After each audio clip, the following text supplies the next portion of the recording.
Hi players, bonjour from Paris, my name is Asaf Hirsch and welcome to my channel Easy Board Games. First of all, Happy New Year! May we have a year full of Kickstarters that coming on time. Today in this video I'm going to present to you my top 5 board games of all times. Since now we're starting the new year, I thought that should be a good time to do this video. So what are the criteria of entering this top tier list, and also how come I'm doing only top 5, not top 10, not top 100 or whatever. So for me it was a little bit weird seeing board gamers ranking their entire collection of top 100 or top 300 or something like that, and saying stuff like number 58 and then number 57, and I'm like, really, you really like this game 1% more than you like the other game? I found it a little bit, I don't know, like there is no really a grasp. So I don't know if you can really rank like 100 board games in a certain order. I think maybe you can do it by groups, but also what makes this game just only slightly better than the other game. I just found it a little bit weird. And also, since I don't want to be this kind of collector, I decided that I'm going to restrict my collection only to 100 games. So whatever games that I have in my collection, that is my top 100 games. On top of that, I don't want to do top 10 because I want this video to be a little bit shorter, and I want to focus a little bit more on the games that I'm actually going to present to you. So in order for a game to be in this top 5 list, it has to have a certain criteria. First of all, it's a game that doesn't matter when or where or I don't know what. When you'll tell me this name of a game, I'll be like, yeah, let's do that. Let's leave everything aside and let's play that game. Another thing is that I will always be willing to teach you that game. Doesn't matter how complex it is or how long it's going to take for me to teach you this game. This is something that I will always be willing to do. Another criteria is that I don't really care about the setup time. Even if it's something that is going to take a little bit longer or something like that, I don't really care, because I feel that the experience that you will get from playing this game is something that really transcends the aspects of time in this kind of matter. So guys, let me start with the first game that I would like to present to you, and that is PAX Renaissance, the second edition. So again, I don't want to take too much of your time showing you how every game goes and what each player is going to do in his turn. I think that there is a lot of videos for the games that I'm going to present to you. So let me just tell you what I like in this game, what I a little bit don't like in this game, and we can move forward. So I think that with this game, it will be a little bit easier for me to start with what I didn't like in this game and then go to what I did like in this game. Why do I think that this is such an incredible board game? So what I didn't like in this game, first of all, is the rulebook that is just a catastrophe. I think that it's super complicated and difficult and not a pleasant experience to learn this game from the rulebook. I think that it took me a few good hours of just like watching playthroughs on YouTube. That is just, you know, it's never a pleasant thing to do, to watch just like hours over hours over hours of a game that you don't really understand yet. You know, it's not like you're trying to adjust to a new strategy or something like that. So the rulebook is just something that you use only after you already understand how to play this game, and that is something obviously that bothers me a lot. But that is probably the main and only thing that bothers me with this game. I think that this game is incredible. So very quickly, in PAX Renaissance Second Edition, each player is going to play a banker, and you're trying basically to take control, let's say it like that, over kings and events and personalities in the Renaissance area of Europe, of course, and a little bit the Middle East. I think that PAX Renaissance usually is going to shine, again, this is my opinion, in 2 to 3 players. The solo game I'm not so sure about yet. I think that I need to play it a little bit more to have really an opinion of it. And for sure, I don't think that I would like to play this game at 4 players. From my experience, it was just, it took too much time, but for nothing really. You know, it didn't add to the experience of the game. So 2 players, for me, that is the sweet spot, but 3 players is going to be decent as well. Moving on to the next game on the list, and this is where our box is starting to get a little bit bigger. and that is Company of Heroes, the board game. So first of all, let me tell you that I'm a huge fan of this IP, of the PC game Company of Heroes. I played this game so many hours. It's something that just, it was an incredible experience for me. I loved playing it again and again because I liked the story, I liked the gameplay. And when I first saw Company of Heroes, the board game, was actually when they had their Kickstarter for the second edition that is supposed to reach backers, I think, in the second quarter of 2024. I got super excited about it. I found a really sweet deal for the all-in pledge for their first campaign. And let me tell you that I was a little bit ready to be disappointed because I saw like different games that were based on different IPs. I don't know, like Fallout, for example, that was a little bit disappointed for me, and other different games that I'm just like, really, you had such a good IP and this is what you managed to create from. But when I got Company of Heroes, I was like, wow, this is incredible how you managed to transfer really the idea and the concepts of the video game to a board game. So first of all, visually, this game is stunning, okay? I'm going to try and attach some photos that I took a while ago, but this game just looks good. Company of Heroes is basically for 2 or 4 players, or even more if you have a little bit more expansions, which I don't, but it's usually just a team versus a team. So besides the game being beautiful, and you have a rule book that is like presenting to you the base game just so you will get comfortable with the mechanisms of the game, and then they're showing you like an advanced rule book when you really can take it a few levels up. That means that every small movement with a tank, for example, or just deploy your MG42 or your mortar team or whatever, is just making you think a little bit more about every move that you would like to take, the different units that you have there with the different commanders, how experience points work in this game is just amazing. And really, basically, it's a game that I'm super happy to set up every time someone will ask of me. I think that relatively to such a huge production, this game is relatively simple. I don't think that it's complicated at all. I think that the rulebook is written in a very good way, maybe with a little bit of an errata that came out a little bit later, but basically, really, this game is just super great to learn from the box. The one thing that I would like to see different over here, and maybe it exists in the second edition, I really have no idea, is a free-for-all scenario. And that means that even 3 or 4 players can just play against each other, and you don't really need to be divided into teams. So I don't really know how you guys play your team games, let's call it like that, but for me, it's something that takes down the experience a little bit. So 3 players almost doesn't exist in this game unless you want 1 player controlling 2 armies, which can be sometimes a little bit too much, just like jumping from one place to another, trying to control both of your armies. It's a little bit confusing also, but I would really like to see a free-for-all scenario, so you have really 4 players just like playing against each other, especially with all the new factions that you're going to have in the second edition, especially with the addition factions that you have with the base game. And that was something that will improve this experience for me a lot. The next game that I'm going to present you is a cooperative 4X game, which is already something that is super rare, especially because it's a true 4X game.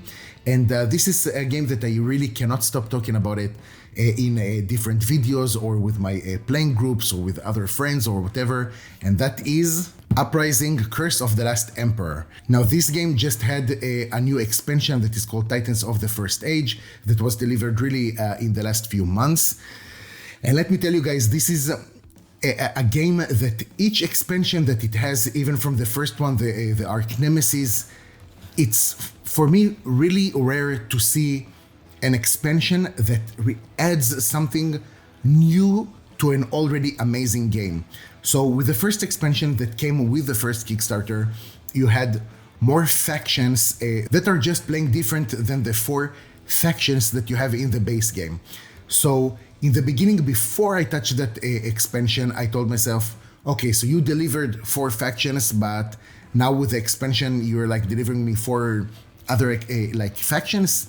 I'm not so sure that I understand why you need to do that. And then when I already started to play with the new factions, I was like, okay, I totally get it. It totally makes sense because they're going to play different and maybe even a little bit more complex. So they're letting you ease into this game with four relatively basic factions, and then with the Arch Nemesis they're just adding more, which is something that I super appreciate. On top of that, I think that the rulebook is doing an excellent work, both in how it is actually written, and also if you're missing something, if you don't understand something, you can jump really fast to the rulebook. Everything is very clear about where things are situated. The player aid there is absolutely incredible. I love how it plays. This is a cooperative 4X game, guys, and not only 4X because someone decided that it's a 4X. No, this is a true 4X game with a true exploration, with true expanding, with exploitation of the territory. It's incredible. I think that this game is no less than a masterpiece.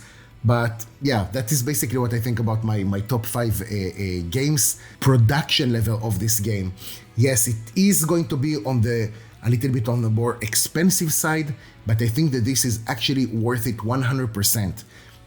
On top of that, with the second expansion, the Titans of the First Age, you just have like new factions that are playing completely different, which is something that I found amazing. They added mercenaries over there, and different capitals, and different enemies, and just the whole game plays now different, but not in like a way that changes the game completely. You don't need to learn a whole new set of rules. You're just like, you're picking, and this is another thing that I like, you're picking what you want to play with, and then you're alternating the rules just a little bit. So you don't need to learn everything from the beginning, not at all. You just like adding small things with so many mini expansions. I don't really know if to save it, since it's just like small add-ons, like a few more cards over here, some blessing cards over there, armory cards, like different things, and every small thing is just going to add another layer to the experience that you're having with this game. Uprising is a game that I absolutely excited in playing every time, even when some people are just like, hey, what is this game that is on your shelf? I don't recognize the art. And I'm like, let me tell you about Uprising, a true 4X cooperative game, which is something, again, that is super rare, maybe doesn't even exist, but this is just another reason to love this game. The next game, and probably the biggest one that I'm going to show you, I think that you already seen this one coming, and that is the one and only Voidfall. So since I got this game, I think that I already did for it about 6 videos, I think at least, and I'm talking about this game in so many other videos. This game, you guys, is simply amazing. Of course, it was super daunting in the beginning, but after you're finishing the initial setup, or at least after you're just like organizing the material that you have in there, after you understand a little bit how to approach this game a little bit better, this game becomes much easier to understand. What I love, what I don't like in this game, let me start with that, because the list of what I do love in this game is just huge. The only thing that I didn't like in this game, or not even say that I didn't like, just saw it a little bit differently, is that this game is considered to be a 4X game. The exploration part for me in this game is not sufficient, okay? You're not discovering here, and again, this is another time that I'm actually speaking about it in a video. But for me, the exploration part is actually discovering new parts of the map. In Voidfall, the exploration part is just flipping a token and receive a small bonus. So I'm not going to go over it again, but that is probably the only thing that I didn't like in this game. What I do like about this game, besides having an amazing rulebook, with having a tutorial scenario that they're really like guiding you from one step to the other, to a certain point that later when you're playing this game, you just don't need to use the rulebook. You just need to understand a little bit the iconography that is that makes so much sense, okay? It's very intuitive. Once you understand the iconography, you really don't need to use the rulebook anymore.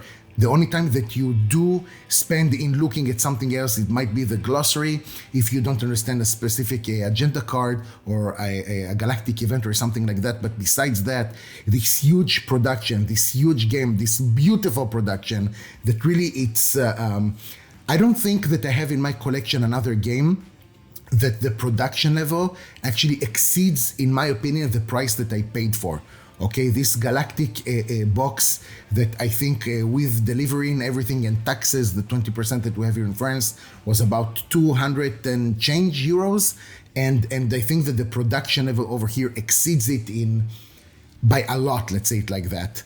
So Voidfall is a game that takes me today about an hour to teach new players, and this is something that I'm willing to do every freaking day just in order to play this game. I think that it's such a cool game to just play a house in this galaxy and take actions from the action cards that you have and trying to maximize the number of things that you are going to do in this game by playing it with trade tokens or with agenda cards and gaining more actions. Voidfall really, I know that it came relatively late in 2023, but since it arrived to me, I couldn't stop playing it, and I think that this game, in the beginning, it hit my table, I think 2-3 times per week.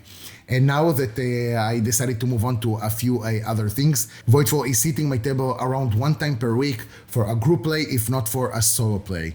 So now guys, let's move on to the number 1 game of all times for me.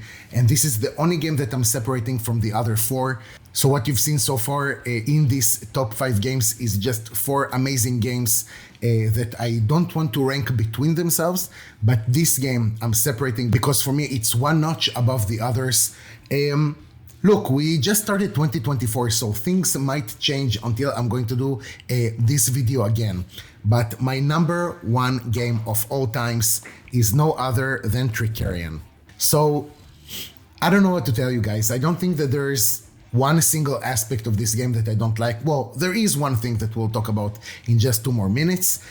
But in Trickerion, you're playing this illusionist, okay? So like the Victorian period, whatever, very cool art, very cool steampunk art, which I absolutely love. I love the theme over here. I love how the game is played.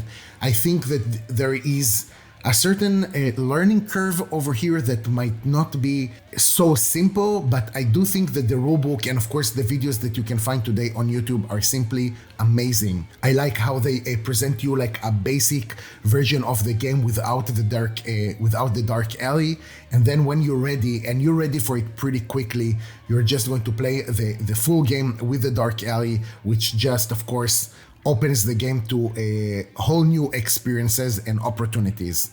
At the end of this game, of course, the illusionist that has the most prestige is going to win.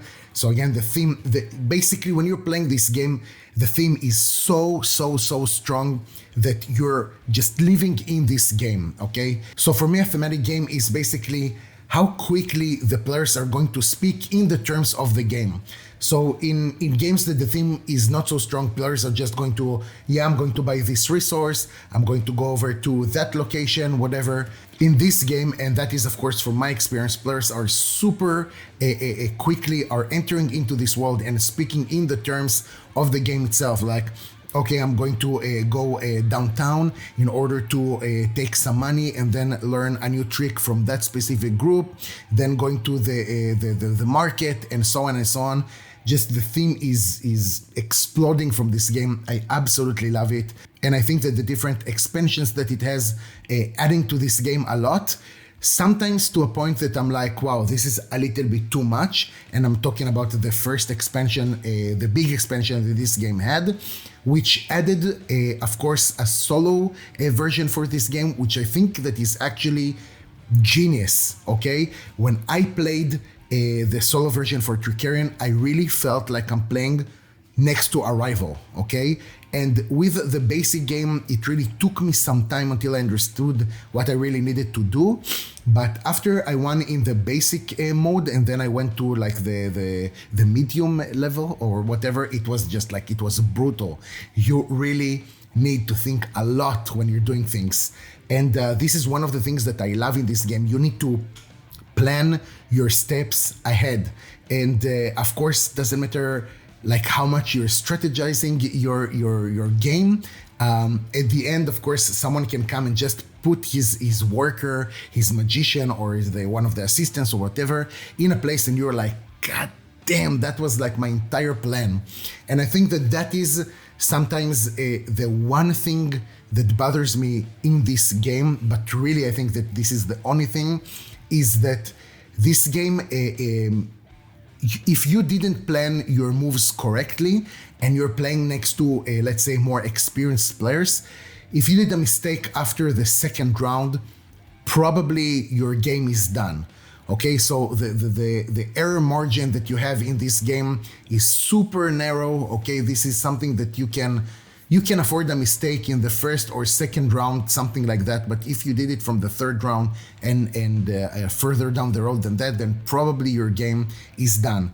And it's a little bit bothering me, because out of 7 rounds, if you already like did a mistake in the relatively in the beginning of the game, then it's really you're being left behind, and it's going to be very difficult for you to come out of that, to a point that it's a little bit impossible again if you're playing next to a more experienced players.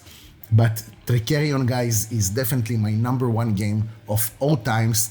If it's going to change in 2024, I have no idea. We're just going to have to wait and see, because there are some amazing titles that are going to come out this year. And guys, if you've been staying with me so far into this video, then let me tell you that since we're arriving soon to my next milestone of 1,000 subscribers, I'm going to have a free giveaway for you guys, which is going to be either my copy of Septima, the deluxe version with the metal tokens, or it's just going to be Twilight Imperium, the 4th edition, new in shrink, and I'm going to send it anywhere in the world.